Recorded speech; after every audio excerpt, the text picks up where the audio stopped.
Por que que a teoria do Paulo Freire não funciona nas escolas públicas? Isso é o que a gente mais ouve, né? O Paulo Freire sendo culpado pelo mau funcionamento das escolas públicas e privadas.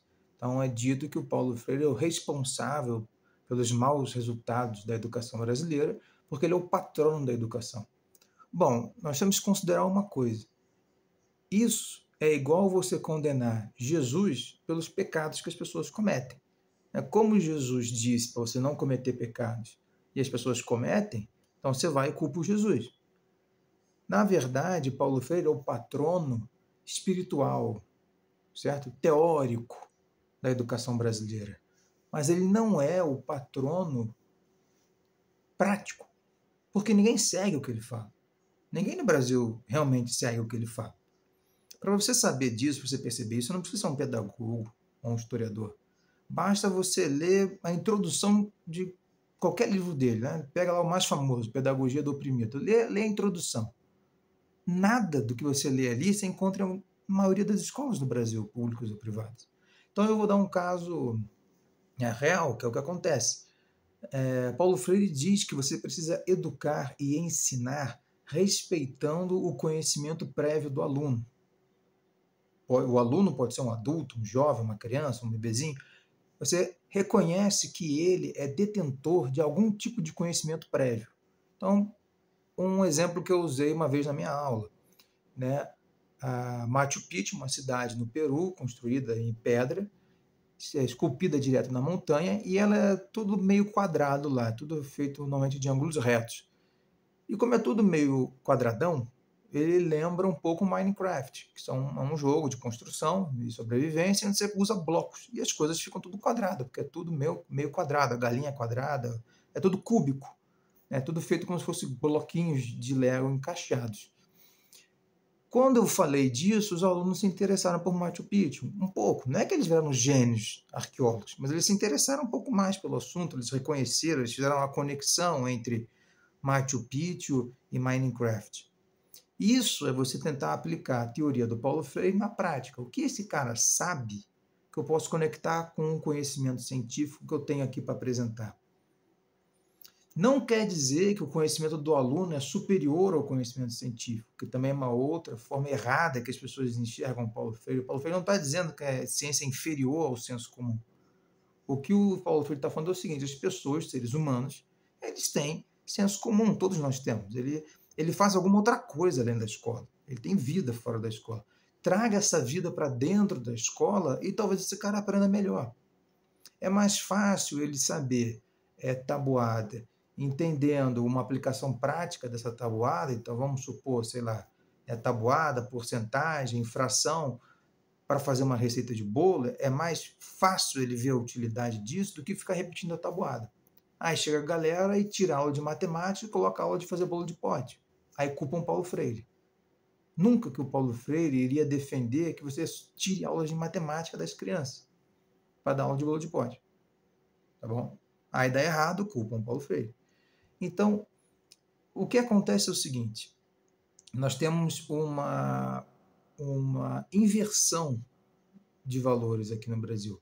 A gente inverte muito as coisas. Então, a educação no Brasil, de maneira geral, ela é ruim quando comparada com outros países, mas as pessoas querem apontar um culpado, então elas escolhem Paulo Freire. Por quê? Porque ele ocupa esse posto de patrono. Só que ninguém segue o que ele fala. Paulo Freire está pichado nos muros das escolas, pintado nos muros. Mas é só isso. E outro ponto, né? A teoria do Paulo Freire ela foi constituída num contexto muito específico, é o contexto da ditadura militar, é um contexto de uma história educacional brasileira onde o aluno é visto como alguém completamente ignorante, que não sabe nada, ele é uma folha em branco, mas de uma maneira preconceituosa, e cabe ao professor ilustrado, que tem luz dentro dele, preencher aquele vazio obscuro e oco. Sim, todos nós somos ignorantes de alguma coisa. Só que essa é uma visão muito radical disso, né? O Paulo Freire ele quebra essa lógica. Ele está dizendo, olha, todo mundo possui algum tipo de conhecimento. Então, o mecânico conserta o carro sem entender de física. Ele não sabe nada de física. Mas ele entende como o motor funciona. Então, numa aula de física e de química, você pode pegar essa física e essa química que ele aplica sem saber, que ele aprendeu observando, que ele aprendeu fazendo, pode ser da maneira mais básica, mas ele aprendeu. Aí você fala de combustão para ele, ele pode não saber o que é combustão, mas você coloca aí o desenho de um motor, explica o que é combustão, mostra, né, o motor funcionando. Ele viu aquilo, ele sabe fazer aquilo, ele pode não saber nomear, ele pode não saber os termos, né, entre aspas, corretos do ponto de vista científico, do ponto de vista acadêmico, mas ele tem aquele conhecimento ali dentro dele, ele só não sabe nomear. É que nem você perguntar de história com um videogame, entendeu? Ah, mas eu joguei um jogo lá no Egito. Ué, como é que você sabe que é o Egito? O cara, porque tem as pirâmides. Pronto. Entendeu? Então ele está nomeando, ele está identificando as coisas, ele está fazendo a relação. Agora, no jogo dele, essa pirâmide é uma nave espacial que saiu voando. Tudo bem, essa parte é a parte da fantasia, mas tem a parte real ali. E você pode usar isso. Só que hoje, quando você vai aplicar esses métodos nas escolas, as escolas têm problemas estruturais graves que não permitem que a teoria do Paulo Freire seja realmente aplicada. Então, se você tem uma escola que falta água, falta comida, falta salário, falta material didático, não tem energia elétrica, os alunos são muito violentos, ou às vezes os professores são muito despreparados, ou é tudo muito desorganizado por alguma razão, ou enfim, pode ser uma área dominada pelo crime organizado, não adianta colocar o Paulo Freire lá e achar que ele vai resolver todos os problemas, que é o que as pessoas esperam. Né? Esse é outro ponto. Né? As pessoas acham que você pega uma teoria, aplica na prática e resolve tudo. É como se ninguém tivesse mais responsabilidade de nada. Né? O Paulo Freire, sinistrão, o pedagogo, ou dos pedagogos mais citados do mundo e usados no mundo, o mundo inteiro leu Paulo Freire. Ah, como deu errado no Brasil, então o Paulo Freire está errado. Sim, mas vai ver escola no Japão, na Coreia do Sul, na Dinamarca, na França, na Alemanha. Eles têm os próprios pedagogos deles, mas eles leram Paulo Freire, certo? Então não adianta. Você no Brasil leu Paulo Freire e chega na escola, a sua escola não tem água, certo? Chega lá, o aluno não te respeita. Você não consegue dar aula. Falta luz, falta não sei o quê. Né? Então, não dá.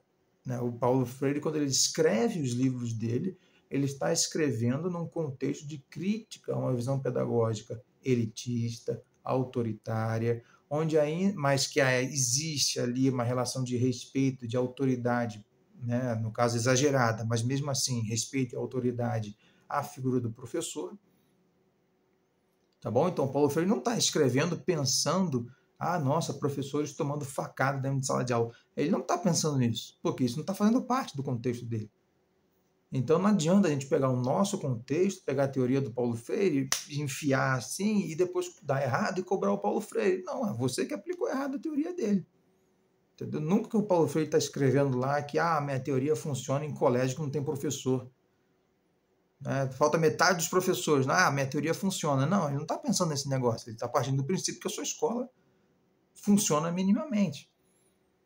Senão, como é que vai cobrar a teoria de um pedagogo numa escola onde não tem recurso para funcionar direito? Fica sem sentido, entendeu? Então esse é o ponto, pessoal. É claro que as pessoas podem e devem criticar o Paulo Freire. Eu não vejo o Paulo Freire como uma pessoa com aversão à crítica aos seus trabalhos, né? Até porque ele já morreu, né? Mas não acho que seja o estilo dele. Mas eu acho que, de maneira geral, as pessoas exageram muito quando criticam o Paulo Freire. Elas responsabilizam o Paulo Freire sobre coisas que ele não escreveu sobre, que não são do contexto dele e que ninguém segue. O que ele escreveu e que ele procura aplicar, as pessoas não seguem. Então, quer dizer, por que culpam ele, então? Então, eu acho que tem uma raiva muito grande dentro das pessoas e que elas querem direcionar para alguém. Então, o aluno que falta, que não estuda, o pai ausente, o político que não está nem aí para a educação, o empresário que quer ganhar dinheiro com a educação, toda essa galera tem que apontar a falha para alguém. Então, eles apontam para o Paulo Freire, que é mais fácil. Está morto, ninguém mais gosta dele, então é fácil. E ele é o patrono, né? Então é isso, galera. Eu acho que, na verdade, para a gente resolver esses problemas, a gente tem que fazer uma reflexão mais profunda do que isso. E, sabe, deixa o Paulo Freire um pouco de lado. Pensa você. O que você acha que tem que ter na sua escola para ela funcionar? E parar de culpar o Paulo Freire, coitado. O cara é um pedagogo, o cara é um escritor, um acadêmico, um filósofo aí da educação, entendeu? Então, deixa de odiar ele e tenta você resolver alguma coisa aí, já que Paulo Freire está errado. Tá bom? Um grande abraço, tudo de bom para vocês. Não deixem de curtir, comentar e compartilhar.